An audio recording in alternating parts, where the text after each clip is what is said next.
সুখ এবং সন্তুষ্টি এটা লাভ করার পথ কি বলুন তো?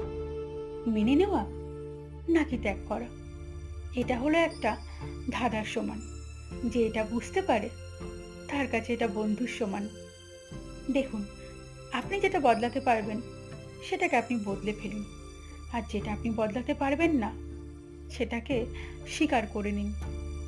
যেটা আপনি মেনে নিতে পারবেন সেটাকে মেনে নিন।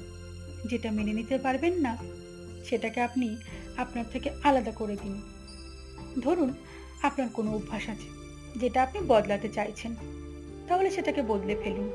বা আপনার কোনো সমস্যা আছে যেটা আপনি হাজার চেষ্টা করেও বদলাতে পারছেন না, তাহলে সেটাকে স্বীকার করে মেনে নিয়ে তার সঙ্গে পথ চলা শুরু করে দিন।